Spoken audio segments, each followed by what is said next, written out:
Laut tempatku menangkap ikan, bukit tempatku mencari rambutan. Sudah menghutan di landa batu bata. Pak Lasim tak bisa lagi menjadi penghulu. Pulaunya sudah dicabut dari peta kepalanya.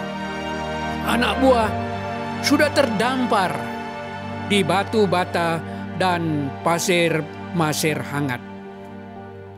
Aku kehilangan lautku, aku kehilangan bukitku, aku kehilangan diriku.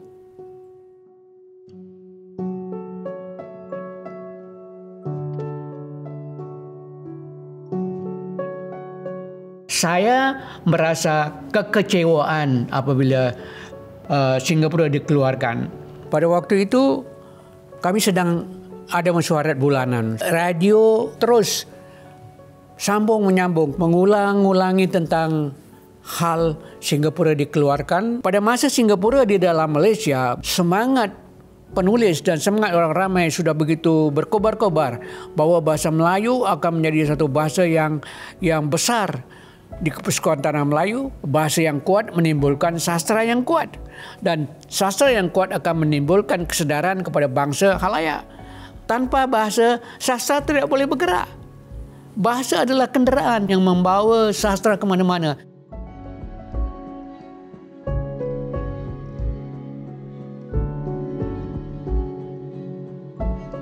Sebagai seorang guru, terutamanya sangat-sangat penting ilmu. Bukan saja ilmu yang Anda baca, yang Anda pelajari dalam masa Anda menjadi guru di latihan, tetapi seterusnya membaca dan membaca. Ilmu terus bergerak dalam apapun bidang. Semua bidang bergerak, bertambah, bukan makin kurang. Tetapi kalau seseorang yang lulus universiti, kalau dia tidak membaca lagi, ilmu dia akan tertinggal. Kerana ilmu-ilmu baru akan sampai, maka dia akan ketinggalan. Beliau adalah seorang yang patut kita contohi. Tidak berhenti di satu peringkat tapi meneruskannya. Waktu mula mengajar saya di sekolah, bukanlah seorang guru siswada. Selepas saya keluar daripada sekolah, saya melihat beliau sudah maju dan beliau sudah mempunyai ijazah. Ini adalah satu perkembangan yang baik bagi Cikgu Surahman yang patut kami contohi, bahawa beliau komit kepada apa yang dihargai, apa yang diperjuangkan, tidak kira umur. Beliau menjadi guru yang mengajar sekolah rendah, sekolah menengah, tapi berusaha untuk meningkatkan pengajiannya di Universiti Nanyang, ya, dan mendapat ijazah tahun 1971. Dan itu adalah pencapaian yang cukup hebat untuk generasinya ketika itu. Sebab itu NTU memberikan anugerah tokoh alumni yang tertinggi untuk Cikgu Surahman tahun 2019. Selain daripada mengajar, beliau juga menjadi inspektor di kementerian dan juga kemudian menjadi pensyarah di Institut Pendidikan di kampus Bukit Timah dan juga di Patterson Road sebelum itu. Jadi kalau kita lihat, sebagai pendidik, beliau sepanjang kerjayanya tentu sekali memberi perhatian kepada bagaimana usaha untuk meningkatkan pendidikan anak-anak bangsa.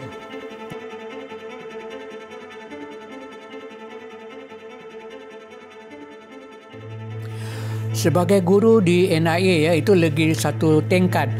Pelajar sekolah rendah, menengah, kemudian mengajar orang-orang yang tidak menjadi guru, itu label yang ketiga. Saya pernah mengalami bagaimana seorang pelajar saya, cikgu, bagaimana menjadi guru yang baik. Seorang guru zaman sekarang adalah bukan saja menyampaikan pelajaran. Sekarang ini selain daripada mengajar, juga guru harus menasihat kepada muridnya. Kalau muridnya 2-3 hari tidak datang, dia harus pergi ke rumahnya. Apa sebab muridnya tidak datang? Jadi mengajar, menasihat, mendidik dan mengambil tahu. Jadi ada 4M tadi, ya, mengajar, mendidik, mengambil tahu dan menasihat. Itu perbezaan di antara guru zaman sekarang dengan zaman dahulu. Menjadi guru dengan murid harus ada suatu persahabatan yang akrab.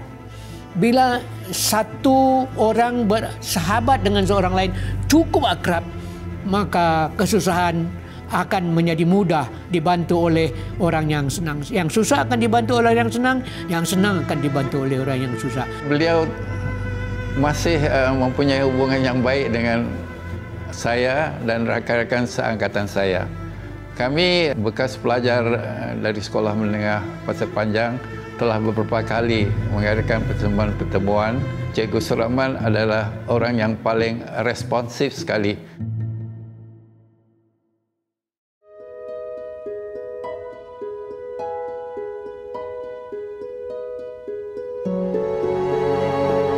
Suara siapa yang menggelepar di benakku? Ayat-ayat siapa yang menggoda telingaku? Fikirku terbang berputar-putar.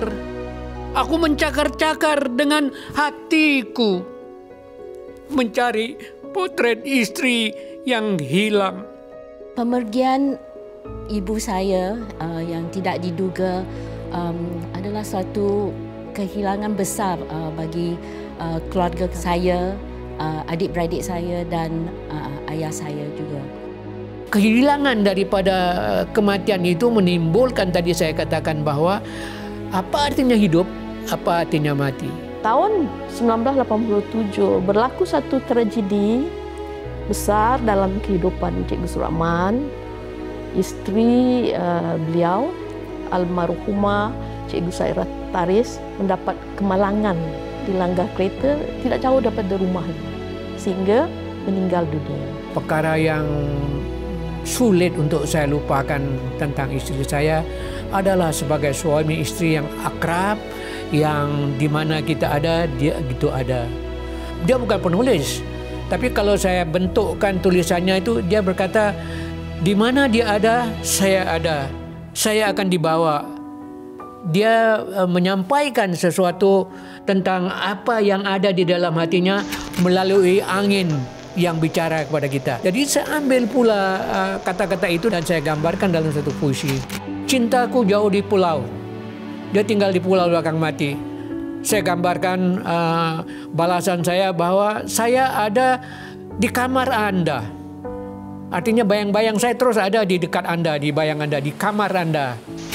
Dan angin dan air laut itu melambai-lambai untuk saya mendekatinya. Tetapi sabarlah, menunggulah sampai ijab kabul kita akan sampai. Ibu bapa saya hidup bersama bukan saja sebagai seorang suami dan isteri, tapi juga sebagai ahli yang aktif dalam pertubuhan-pertubuhan Melayu. Mereka saling menyokong dan sering berbincang tentang isu-isu masyarakat. Kami semua cuba mencari cara-cara masing-masing untuk mengatasi kehilangan ini.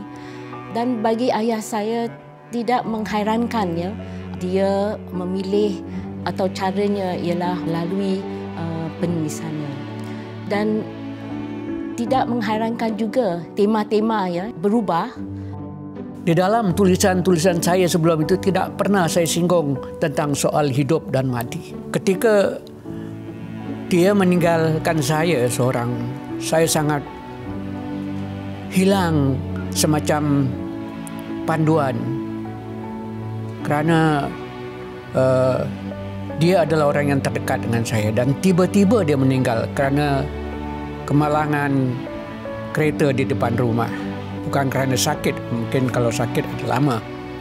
Apabila hal itu timbul mendadak, maka dengan itu saya agak terperanjat dan saya terus memilih, aku harus mempelajari tentang hidup dan mati. Itulah merupakan titik mulanya. Beliau itu menghasilkan karya yang lebih kuat, lebih mengesankan, lebih menyentuh emosi, lebih menjana minda orang yang membacanya.